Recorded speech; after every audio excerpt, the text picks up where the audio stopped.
বিশ্ব সংবাদ 24 আপনাকে স্বাগতম। এই চ্যানেলে আমরা তুলে ধরি দেশ বিশ্বের সর্বশেষ খবর, ব্রেকিং নিউজ, রাজনীতি, আন্তর্জাতিক সংবাদ, খেলাধুলো, বিনোদন, প্রযুক্তি, শিক্ষা এবং গুরুত্বপূর্ণ সমসাময়িক বিষয়। প্রথমেই শুনে নেব হেডলাইন্স। সুদর্শন পাত্র 40 লক্ষ টাকার বেতন, তবু রাহুল গান্ধীর জন্য বিয়ে নাকচ তরুণীর। কারণ জানলে তাজ্জব হবেন আপনিও। এদিকে চুলায় বাবা তুই, ছেলেকে বোঝানোর শেষ চেষ্টা করেন মা, উত্তর আসছে না। একটা আইফোনের জন্য প্রাণ গেল গোটা পরিবারের। ক্ষমতা বদলে বড় ধাক্কা, পঞ্চায়েত হাতছাড়া তৃণমূলের। প্রফেশনাল ট্যাক্সে নবান্নের বিরাট উপহার, কাদের জন্য চালু হচ্ছে নতুন নিয়ম। এনসিপিআইতে ফাটল স্পষ্ট, আলাদা দল গড়লেন কাকলি। মোদীর জন্মদিনে রাজ্যজুড়ে অন্নপূর্ণা দিবস পালনের ডাক, শুভেন্দু অধিকারী। যাদবপুর নিয়ে কড়া বার্তা। তোলাবাজিতে জিরো টলারেন্স, শাস্তির মুখে বিজেপির 24 বিধায়ক। মোদী সাহেব শিলমোহরের অপেক্ষা।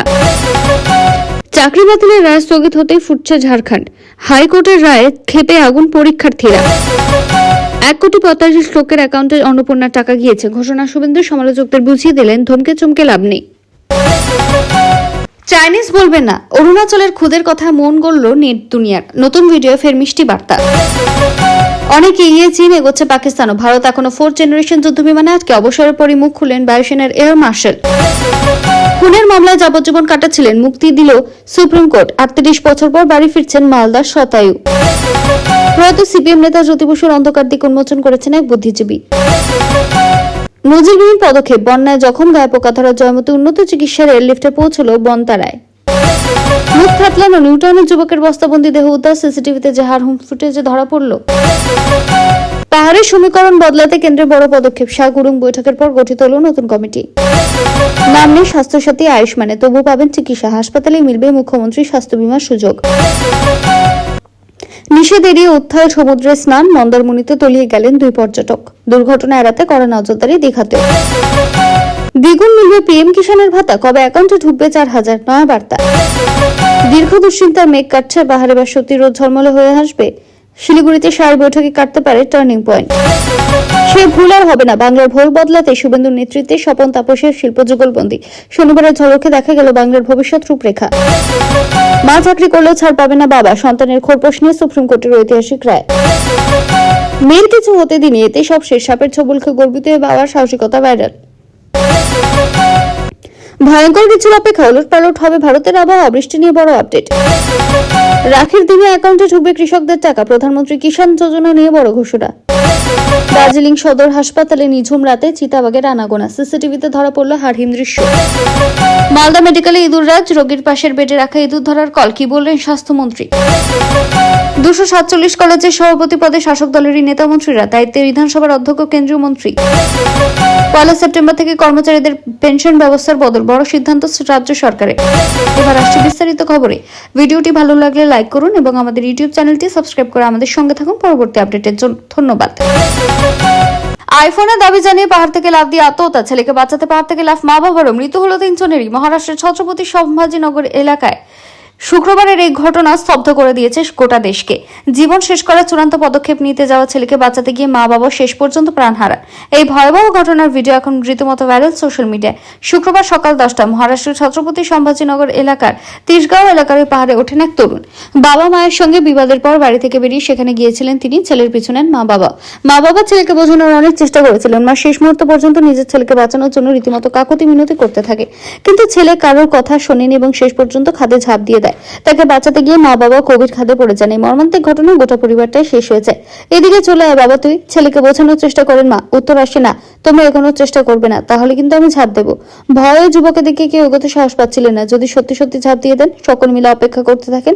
তার মধ্যে তরুণের সঙ্গে মা বাবা ও গ্রামবাসীদের কথোপকথন চলতে থাকে। একবার তিনি দাঁড়াচ্ছিলেন, একবার বসছিলেন। কেউ এগোনোর জন্য পা বাড়ালে হুমকি দিচ্ছিলেন বারবার। বাবার সঙ্গে তোমার ঝামেলা হয়েছে তাই তো, দেখো আমি এখনই তোমার মঙ্গলসূত্র খুলে ফেলে দিচ্ছি। তোমার বাবাকে ছেড়ে তোমার সঙ্গে চলে আসবো, আমরা দুজনে একসঙ্গে থাকবো, কিন্তু আমাকে ছেড়ে যেও না। অসহায় মা নিজের প্রিয় ছেলেকে বাঁচানোর জন্য গলা থেকে মঙ্গলসূত্র খুলে ফেলে দিয়ে এই আকুতিও জানিয়েছিলেন। মায়ের এত অনুরোধ সত্ত্বেও ছেলেটির মন যেন পাথর হয়ে গিয়েছিল। সে মায়ের কথা শুনেনি এবং মাত্র কয়েক মুহূর্তের মধ্যে গোটা পরিবার 150 থেকে 200 ফুট গভীর খাদে পড়ে যায়। প্রাপ্ত তথ্য অনুযায়ী 18 বছর বয়সী কুনাল চণ্ডীগড়ের 10ম শ্রেণীতে 92% নম্বর পেয়ে সম্প্রতি একাদশ শ্রেণীতে ভর্তি হয়েছিল। তিনি পড়াশোনায় মেধাবী ছিলেন এবং চিকিৎসক হওয়ার স্বপ্ন দেখতেন। তবে গত কয়েকদিন ধরে কোনো একটি বিষয় নিয়ে তার সঙ্গে বাবা মুরলীধর চন্দ্রগুড়ের মনোমালিন্য চলছিল। বাবার কাছ থেকে খরচের জন্য টাকা না পাওয়া এবং মোবাইলের ইএমআই এর টাকা বাকি থাকে, সে মানসিক চাপে পড়ে যায়। এই মানসিক চাপের মধ্যে পাহাড়ে পৌঁছে খাদের কিনারায় দাঁড়িয়ে থাকে। সেখান থেকে পড়ে গিয়ে মৃত্যু হয় কুণালের। তাকে বাঁচাতে গিয়ে মৃত্যু হয় কুণালের মা বাবারও। আয়ুষ্মান ভারত ও মুখ্যমন্ত্রীর স্বাস্থ্য বীমা কার্ডের যাচাই প্রক্রিয়া চলছে। এখনো বহু মানুষের হাতে কার্ড এসে পৌঁছয়নি। তাদের আর হাসপাতালে গিয়ে ঝুঁকি পোহাতে হবে না। সাধারণ মানুষের সমস্যার সমাধান করতে রাজ্যের স্বাস্থ্য দপ্তরের তরফে জানানো হয়েছে, এনএফএসএ ডেটাবেসে নাম থাকা এবং আয়ুষ্মান ভারতের ইকেওয়াইসি প্রক্রিয়া চলতে থাকা ব্যক্তিদের চিকিৎসা দিতে হবে। কার্ড তৈরি না হওয়া পর্যন্ত তাদের স্বাস্থ্যসাথী প্রকল্পের আওতায় চিকিৎসার ব্যবস্থা করতে হবে। যাদের কোনো রকম কার্ড নেই তাদের মুখ্যমন্ত্রী স্বাস্থ্য বীমার আওতায় কিভাবে আনা যায় তা দিক নির্দেশ দেওয়া হচ্ছে। খাদ্য নিরাপত্তা প্রকল্পের সুবিধা পাওয়ার জন্য কেন্দ্র নির্ধারিত তালিকায় থাকা দরিদ্র পরিবারগুলির তথ্য এনএফএসএ ডেটাবেসে রয়েছে। এই তালিকাভুক্ত কোনো ব্যক্তি আয়ুষ্মান ভারতের সুবিধাযোগ্য হলে তাদের কার্ড তৈরির প্রক্রিয়া সম্পূর্ণ না হলে যাতে চিকিৎসা আটকে না থাকে সে বিষয়টি গুরুত্ব দিয়ে দেখা হচ্ছে। হাসপাতালগুলিকে বলা হয়েছে কোনো রোগীর আয়ুষ্মান ভারতের ইকেওয়াইসি অসম্পূর্ণ থাকলে এনএইচএ পোর্টালের মাধ্যমে তাদের তথ্য যাচাই প্রক্রিয়া শুরু করতে হবে। অর্থাৎ কার্ড হাতে না আসা পর্যন্ত রোগীকে অপেক্ষা করিয়ে রাখা বা চিকিৎসা থেকে বঞ্চিত করার সুযোগ থাকছে না। বর্তমানে রাজ্যে স্বাস্থ্য সাথী আয়ুষ্মান ভারত এই দুই প্রকল্পে চালু রয়েছে। তাই কোনো রোগী হাসপাতালে ভর্তি হলে প্রথমেই নির্ধারণ করতে হবে তিনি কোন প্রকল্পের সুবিধা পাওয়ার যোগ্য। নতুন নিয়ম অনুযায়ী স্বাস্থ্য সাথীর আওতাভুক্ত কোনো রোগী হাসপাতালে এলে তার পরীক্ষা করে দেখতে হবে তার আয়ুষ্মান ভারত কার্ড রয়েছে কিনা এবং তিনি প্রকল্পের সুবিধা পাওয়ার যোগ্য কিনা। যদি আয়ুষ্মান কার্ড ইতিমধ্যে তৈরি হয়ে থাকে তাহলে সংশ্লিষ্ট প্রকল্পের অধীনেই চিকিৎসার প্রক্রিয়া শুরু করতে হবে। আর আয়ুষ্মান ভারতের যোগ্যতা না থাকলে স্বাস্থ্য সাথীর মাধ্যমে চিকিৎসা করাতে হবে। ফলে একই রোগীর ক্ষেত্রে দুই প্রকল্প নিয়ে হাসপাতাল কর্তৃপক্ষের সিদ্ধান্ত নেওয়ার পদ্ধতিও স্পষ্ট করে দেওয়া হয়েছে।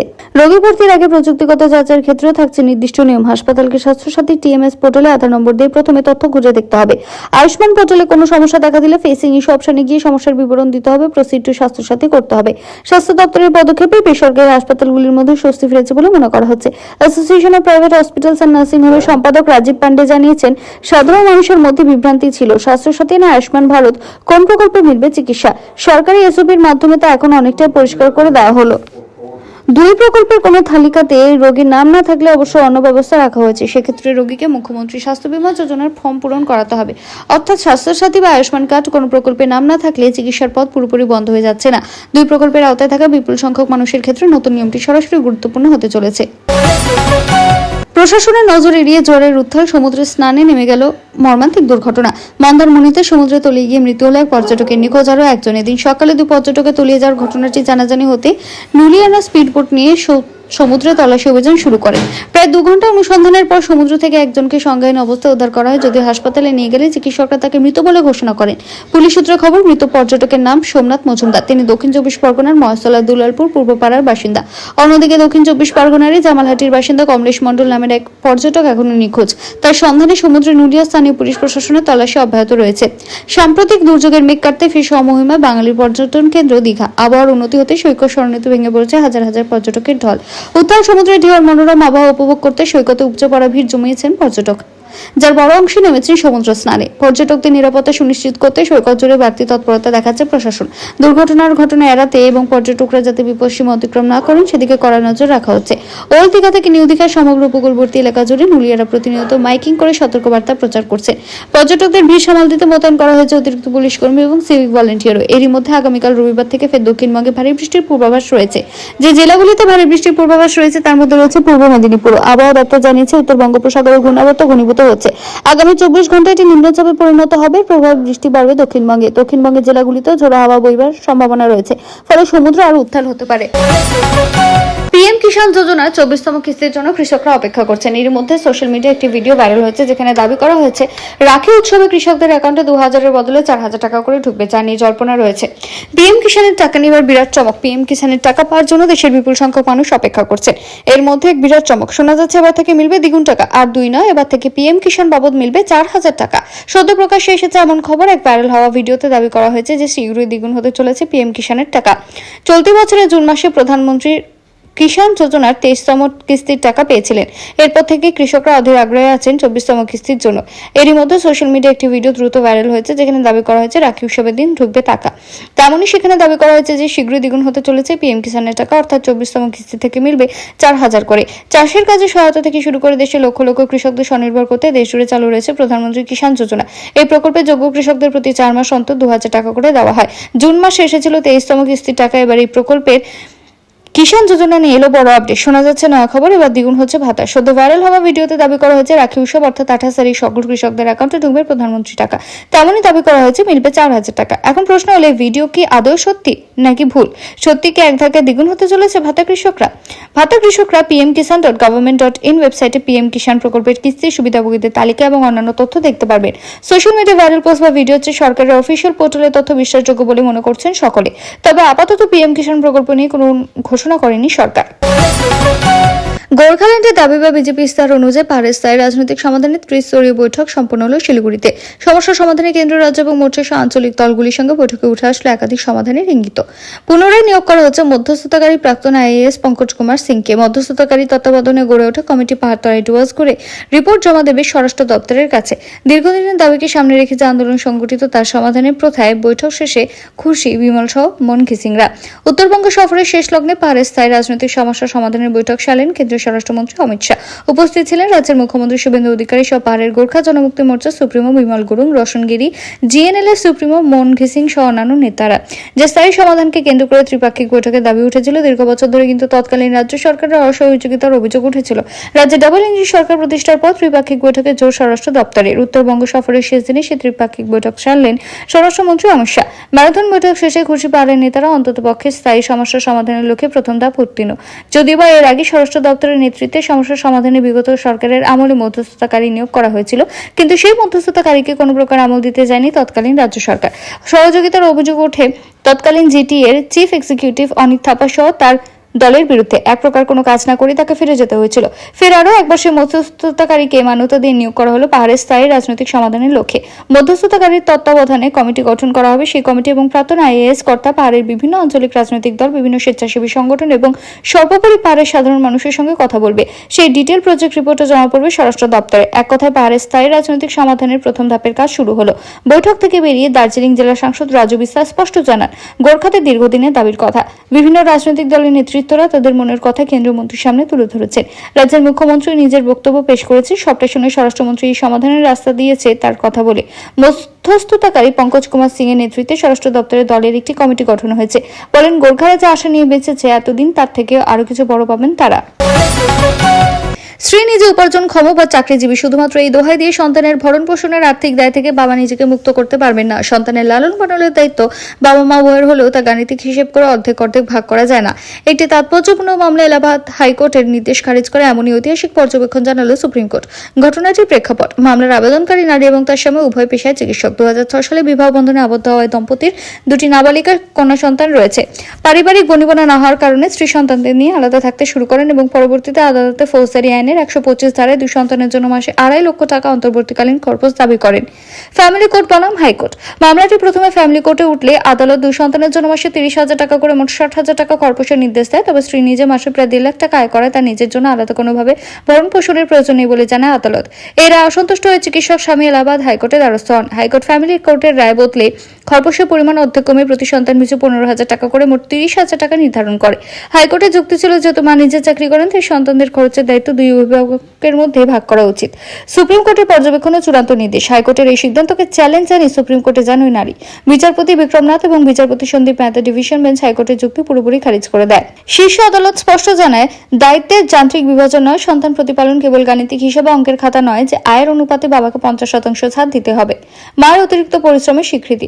দুই সন্তান তাদের মায়ের সঙ্গে থাকে বা চাকরি করার পাশাপাশি একা হাতে সন্তানদের পড়াশোনা, দৈনন্দিন যত্ন এবং দেখভালের দায়িত্ব সামলাচ্ছে। তাই শুধু মায়ের আয় আছে বলে বাবার আর্থিক দায় অর্ধেক করে দেওয়া সম্পূর্ণ অযৌক্তিক। সুপ্রিম কোর্ট শেষ পর্যন্ত এলাহাবাদ হাইকোর্টের রায় বাতিল করে ফ্যামিলি কোর্টে নির্ধারিত মাসে 60,000 টাকা অন্তর্বর্তীকালীন খরচের নির্দেশে পুনর্বহাল রাখে। আদালত স্পষ্ট বার্তা দিয়েছেন, সন্তানের প্রয়োজন, মা বাবার সামর্থ্য এবং বাস্তবে কে কতটা দায়িত্ব পালন করছেন তা বিবেচনা করে খরচ নির্ধারণ করতে হবে। টানা ধারাপাত দেখে নিশ্চিন্ত হওয়ার কোনো কারণ নেই যে সম্ভাব্য এল নিনোর প্রভাব ভারতে আর পড়বে না। অনাবৃষ্টি, খরা, উত্তুঙ্গ তাপ, ফসল উৎপাদনীয় হাহাকার, এগুলি নিয়ে ভাবার আর দরকার নেই। ভুল ভাবছেন। এবার এল নিনোর প্রভাব শুরু হলো বলে, আর তার প্রভাব হতে চলেছে মারাত্মক। ব্রিটেনের মেট অফিসের পূর্বাভাস অনুযায়ী 2026 সালের শেষ দিকে এল নিনো অত্যন্ত শক্তিশালী রূপ নিতে পারে। প্রশান্ত মহাসাগরের সমুদ্রপৃষ্ঠের তাপমাত্রা স্বাভাবিকের তুলনায় 3 ডিগ্রি সেলসিয়াসের বেশি বেড়ে যাবে বলে আশঙ্কা করছেন আবহাওয়াবিদরা। আর যদি তা ঘটে তাহলে এবার এল নিনোর প্রভাব সবকিছুকে ছাপিয়ে যাবে। এল নিনোর প্রভাব শুধু প্রশান্ত মহাসাগরের অঞ্চলে সীমাবদ্ধ থাকবে না, বিশ্বের বিভিন্ন তাপমাত্রা, বৃষ্টিপাত ও বায়ু প্রভাবের ধরন বদলে যেতে পারে। ভারতের ক্ষেত্রে এল নিনো নিশ্চিন্তভাবে চিন্তায়। সবচেয়ে বড় উদ্বেগের জায়গা দক্ষিণ পশ্চিমী বায়ু বা বর্ষার উপর এল নিনোর প্রভাব।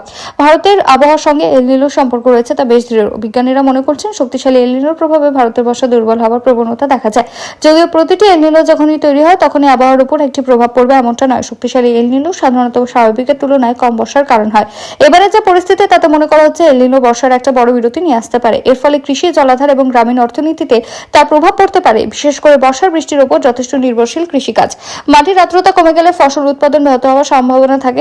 ধান, ডাল, তৈলবীজ সহ বিভিন্ন খরিফ ফসলের ফলন অতিরিক্ত অনিশ্চিত হয়ে উঠতে পারে। এবার যথেষ্ট বৃষ্টি হলেও কিছুটা ঘাটতি রয়ে গিয়েছে। এরপর বর্ষা যদি লম্বা ব্রেকে চলে যায় তাহলে বড় ধাক্কা খেতে পারে ভারতের কৃষিকাজ। এল নিনোর প্রভাবে শুধু কম বৃষ্টি হয় না, বর্ষার সময় বৃষ্টিপাতের স্থান ও সময়ের বণ্টনও বদলে যেতে পারে। কোন এলাকায় দীর্ঘদিন বৃষ্টি না হয়ে অত্যন্ত অতি ভারী বৃষ্টি হতে পারে, আবার অন্য কোনো অঞ্চলে স্বাভাবিক বর্ষার মাঝে বড় ব্রেক তৈরি হতে পারে। ফলে মোট মৌসুমী বায়ুর পরিমাণ খুব বেশি কম না হলেও কৃষি ও জলসম্পদের ক্ষেত্রে সমস্যা তৈরি হলেও হতে পারে। সম্প্রতি রাজ্যের বিভিন্ন জায়গায় অন্নপূর্ণা যোজনার টাকা না পাওয়ার অভিযোগে বিক্ষোভ হয়েছে। মুখ্যমন্ত্রীর অভিযোগ, তৃণমূলী সাধারণ মানুষকে ভুল বোঝাচ্ছে। আশ্বাস দেন কোনো যোগ্যই বঞ্চিত হবেন না। অন্নপূর্ণা যোজনার টাকা থেকে কোনো যোগ্য মহিলারা বঞ্চিত হবেন না। শনিবার তা ফের আরেকবার জানালেন মুখ্যমন্ত্রী। একই সঙ্গে বিরোধী শিবির এবং সমালোচকদের বুঝিয়ে দিলেন ধুমকে চমকে কোনো লাভ হবে না। মাসিক ৩,০০০ টাকার মহিলা ভাতা ঘিরে সম্প্রতি রাজ্যের বেশ কিছু জায়গায় বিক্ষোভ হয়েছে, পথ অবরোধ হয়েছে, রেললাইন অবরোধ করে বিক্ষোভ হয়েছে। বিক্ষোভকারীদের দাবি তাদের অ্যাকাউন্টে অন্নপূর্ণা যোজনার টাকা আসছে না। এই অবস্থায় শনিবার নিজ বিধানসভা কেন্দ্র ভবানীপুর থেকে সরকারের অবস্থান স্পষ্ট করলেন মুখ্যমন্ত্রী। আশ্বাস দিলেন একজন যোগ্য মহিলা ভাতা থেকে বঞ্চিত হবে না। শুভেন্দু ঘোষণা করলেন আগস্ট মাসে রাজ্যের ১,৪৫,০০,০০০ মহিলা অন্নপূর্ণা যোজনার সুবিধা পেয়েছেন। আশ্বাস দেন আরও যদি ২০ থেকে ৩০ লক্ষ প্রকৃত দাবিদার থাকেন তাদেরও ভাতার ব্যবস্থা করা হবে। প্রধানমন্ত্রী নরেন্দ্র মোদীর জন্মদিন উপলক্ষে আগামী ১৭ সেপ্টেম্বর রাজ্য জুড়ে অন্নপূর্ণা দিবস পালিত হবে বলেও ঘোষণা করেন তিনি। এদিন ভবানীপুরের সুভাষ উদ্যানে কর্মসূচিতে বক্তৃতা করেন মুখ্যমন্ত্রী। মূলত অন্নপূর্ণা যোজনার উপভোক্তাদের নিয়ে কর্মসূচি ছিল। সেখান থেকে মুখ্যমন্ত্রী বলেন, ভবানীপুরে এই মাসে প্রায় ১৪,৫০০ বেশি মহিলা অন্নপূর্ণা যোজনার সুবিধা পেয়েছেন। দপ্তর থেকে আমাকে বলা হয়েছে আরো প্রায় ২,৫০০ নাম অনুমোদিত হয়েছে। তাদের অ্যাকাউন্টে প্রত্যেক মাসের দ্বিতীয় সপ্তাহে পশ্চিমবঙ্গ সরকার টাকা পাঠাবে। এ প্রসঙ্গে মুখ্যমন্ত্রী জানান, অগস্ট মাসে ১,৪৫,০০,০০০ মহিলাকে ভাতার টাকা দেওয়া হয়েছে। সরকার যে নবীন সে কথা স্মরণ করিয়ে দেন তিনি। জুন মাস থেকে কিভাবে ধাপে ধাপে অন্নপূর্ণা যোজনার উপভোক্তার সংখ্যা বৃদ্ধি পেয়েছে সে পরিসংখ্যানও তুলে ধরেন মুখ্যমন্ত্রী। জানান, জুন মাসে উপভোক্তা ছিলেন ২৮ লক্ষ, জুলাইয়ে তা বৃদ্ধি পেয়ে হয় ১,১৯,০০,০০০, আগস্টে তা আরো বেড়ে হয় ১,২৫,০০,০০০। আশ্বাস দেন যারা অন্নপূর্ণা যোজনা হকদার, যারা প্রকৃত অর্থে সামান্য অল্প ভাতার উপর নির্ভর করে, তাদের কথা বিবেচনা করবে সরকার। তিনি বলেন, যারা প্রকৃত হকদার এমন আরো যদি ২০ থেকে ৩০ লক্ষের দরকার হয় আমি সেটা তার ব্যবস্থা করব। সাম্প্রতিক বিক্ষোভ প্রসঙ্গে তিনি বলেন, ওই ২০, ২৫ বা ৫০ জনকে জড়ো করে মিডিয়ার সামনে দাঁড়িয়ে লেকচার দিলে শুভেন্দু অধিকারী মাথা নত করার লোক নয়। বস্তুত এবারে নির্বাচনী প্রচারে বিজেপির অন্যতম প্রতিশ্রুতি ছিল অন্নপূর্ণা যোজনা। এই মহিলা ভাতায় মাসে ৩,০০০ টাকা করে দেওয়ার প্রতিশ্রুতি দেওয়া হয়। প্রতিশ্রুতি অনুযায়ী সেই মহিলা ভাতা চালু করে দিয়েছে শুভেন্দু সরকার। তবে কবে কারা ভাতার সুবিধা পাবেন, কারা পাবেন না তা নিয়ে একগুচ্ছ শর্তও রয়েছে। তা নিয়ে সাধারণ জনতার একাংশের মধ্যে ক্ষোভ দানা বেঁধেছে। এই অবস্থায় রাজ্যের মহিলাদের উদ্দেশ্যে মুখ্যমন্ত্রীর বার্তা তাৎপর্যপূর্ণ মনে করা হচ্ছে। পাশাপাশি মুখ্যমন্ত্রী এও জানান, শুধু ভাতা নয়, সর্বস্তরে ব্যাপক উন্নয়নের জন্য মানুষ বিজেপিকে সরকারে এনেছে।